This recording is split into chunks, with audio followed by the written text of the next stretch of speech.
Now, the Harlem Renaissance, it is the most significant of all the movements that we have discussed since.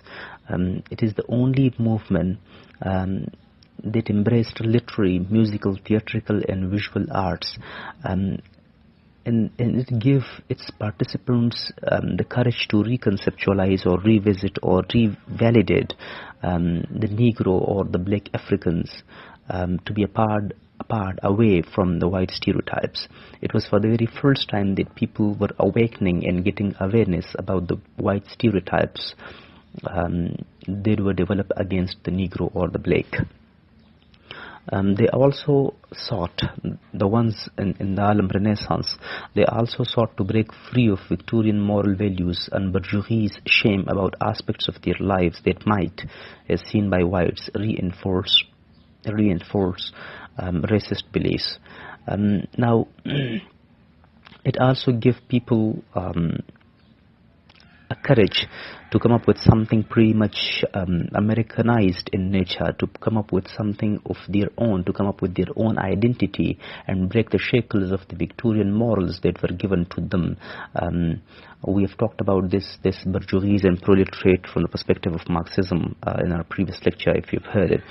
Now, why were they trying to give up on the Victorian moral values? There were certain reasons. The best one among them was that these people did not want to reinforce the racist beliefs that the Victorian moral values was propagating. Then the movement laid the groundwork for all later African American literature and had an enormous impact on subsequent Black literature and consciousness worldwide. This movement, the Harlem Renaissance, which was basically a district in New York City, it was the harbinger of the African American literature because it made all the groundwork. It basically laid a foundation for the Afro American literature, which had to become, quite a tool of worldwide consciousness for the people, and then it was a huge step towards the improvement of Black literature. The Renaissance was not confined to the Harlem district of New York City. Harlem attracted a remarkable concentration of intellect and talent and served as the symbolic capital of this cultural awakening. Now, why was it called a Renaissance? Because there was this sense of reawakening, re-educating, revalidating. Harlem, this place, why was it called Harlem Renaissance? It is basically because of this place, which was, a center of concentration or focus for so many intellectual and talented people who'd go over there and get themselves educated. It was the center of knowledge, and wherever knowledge blossoms, change occurs, and collectively that knowledge, or the center of that knowledge, accompanied by changes and progress, is what we can call a Renaissance. The causes of this Harlem Renaissance are great in number, but then the ones that are pretty much significant, we're going to talk about them here. So growth in Black populations in the North as a result of the early years of the Great Migration. Blacks, they were getting greater and greater as a population in North America in the early years of what they call, migration from the suburbs or migration from other parts of America, though they had been forced to become slaves, and they've been, imported from Africa earlier on. But then those slaves, they had understood themselves, they had understood their values, and then they were migrating from one place to another, and slowly and gradually they were coming towards Harlem in New York.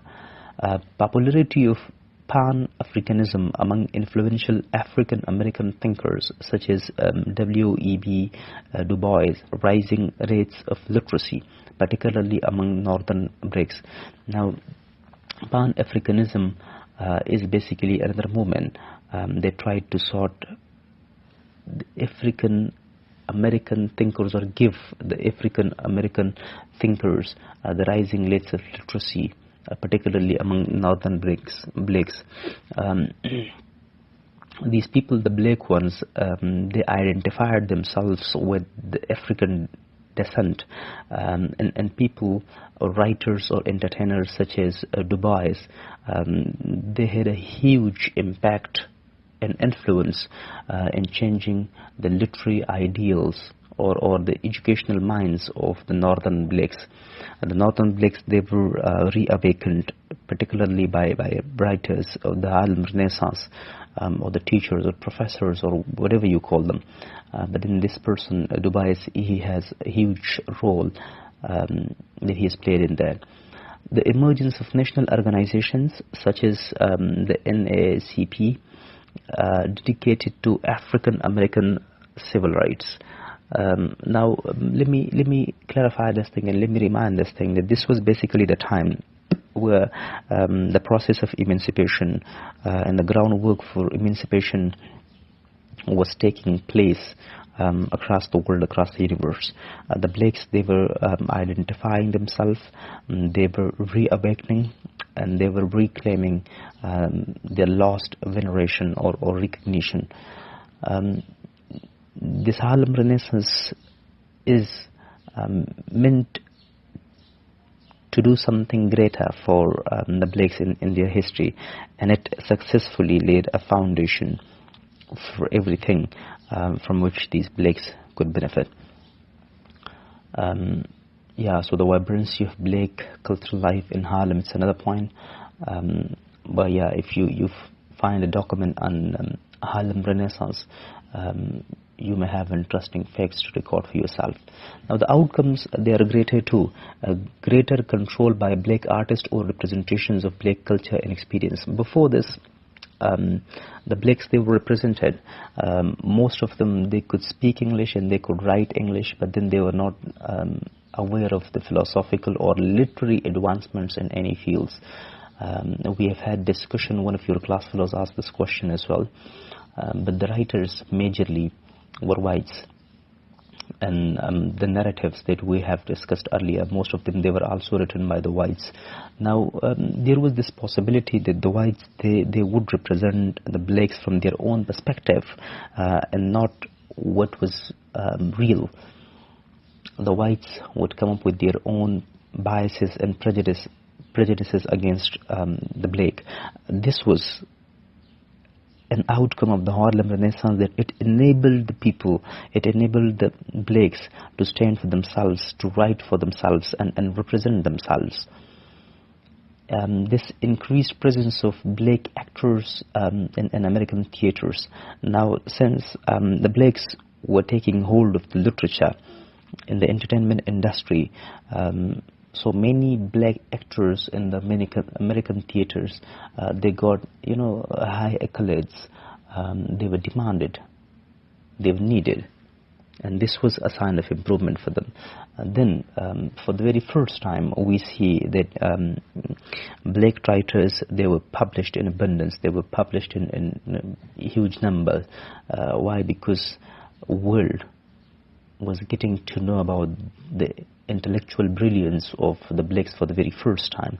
Before this, there were published authors, specifically blacks, but they were, quite a few, and they could not make the impact that the blacks basically wanted to make on America and then across the world.